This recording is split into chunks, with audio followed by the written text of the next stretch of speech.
I want to start with the scathing response that you gave after the Democrats lost, Kamala Harris lost pretty big. You said the Democrats abandoned the working class. The chairman of the DNC called it straight up BS and said Joe Biden is the most pro-worker president of my lifetime. Former Speaker Nancy Pelosi said she disagreed with you.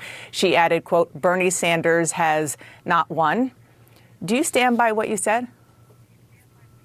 Oh, absolutely. Look, Joe Biden is a friend of mine. I've been proud to work with him on an agenda which has been very strongly in favor of the working class. Biden promised to be the most progressive president since FDR. In many ways, on domestic issues, I think he kept his word. But here is the reality. The working class of this country is angry, and they have a reason to be angry.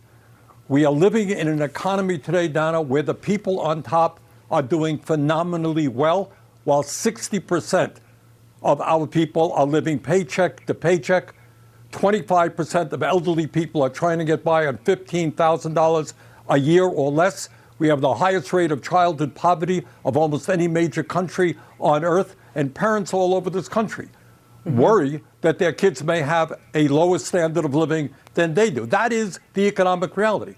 And what Donald Trump did is provided an explanation. He went around, he said, I know you're angry, and the reason is that zillions of illegal immigrants are coming over, and they're eating your cats and dogs and everything else. That's the reason. Well, obviously, that is not the reason. The reason is, in my view, that we have an unprecedented level of corporate greed today, more income and wealth inequality, and people on top want it all. And we need an agenda that says to the working class, we're going to take on these powerful special interests and create an economy and a government that works for you. And by the way, that can't happen unless you get big money out of politics. We got to get rid of the Citizens United Supreme Court decision so billionaires do not continue to buy elections. Here's what she said after Bernie Sanders said that. With all due respect, and I have a great deal of respect for him, for what he stands for, but I don't respect him saying that the Democratic Party has abandoned the working class families. That's where we are. For example, under President Biden, you see the rescue package, money in the pockets of people, the shots in the arm, children in school safely, working people back to work. What's his name? What did Trump do when he was president?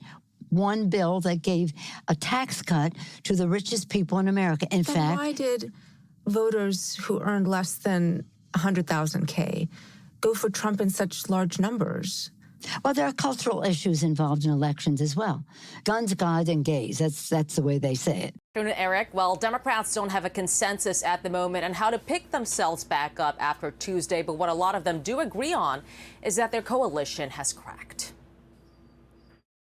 We don't have the traditional Democratic supporters. We got some of the union halls back, but we don't have working men and women. They don't think that we care about what they care about. We got a problem in the African American community. I had a number of my younger pastors and others say, we're tired of being taken for granted.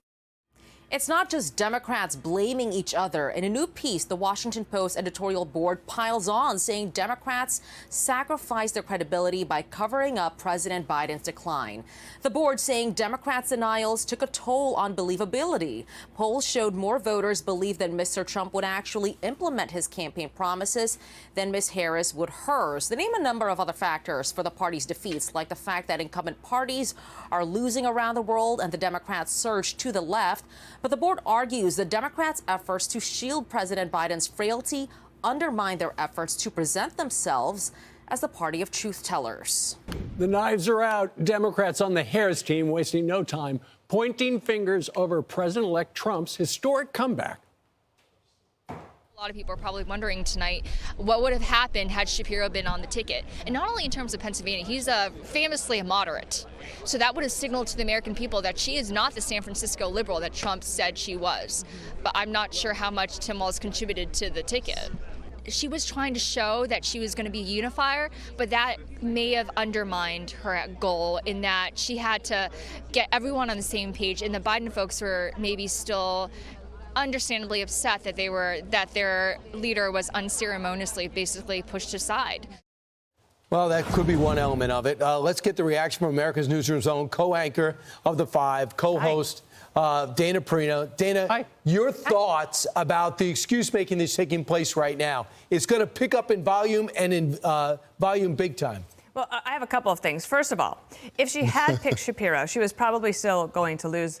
And then they would have basically sullied his opportunity if he wants to run in 2028. Secondly, they're just blaming Tim Walz. I think that guy would have been happy to stay in Minneapolis.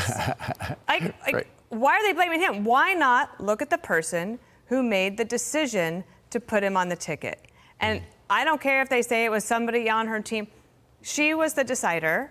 She put him on the ticket. And just a few days ago, he was quoted saying he hadn't spoken to her in days. Right. So why are they going to blame her? Blame him? I'm sure he's like, let me just go back to Minneapolis. I'm happy to be the governor there. But Dana, they also lost their entire coalition. Yeah. I mean, we've never seen anything like this. And the voters kept telling them what they wanted to hear about. Yeah. Yet she provided no information. Yeah. Zero. I feel like there's just no reason to make this more complicated than That's it right. is. Yep. In May of 2021, they started saying that the economy is a problem. And they said that consistently, they being the voters. But I'm reminded of four things. First of all, Ron Klain, the chief of staff to Biden, said early on that inflation is not real. And then he said it was a high-class problem. Yeah. Okay? Also, they said for how many years? That the border is closed. Yep. And they said it over and over again. Another thing they said, crime is going down. Okay, right? Oh, let's look around you folks. And number four, they said that Joe Biden runs circles around all the staff at the White House. Right. And those were the four things that I could just come up with while I was in hair and makeup trying to wake up after 2 hours sleep and said, you guys said it over and over again. Then you take all the positive things that Trump did on his campaign in order to win. But Biden and Harris, they want to blame somebody. They just got to hold up a mirror. Yeah, no kidding. No doubt about it. This morning, people are waking up saying our Democrat Party is broken.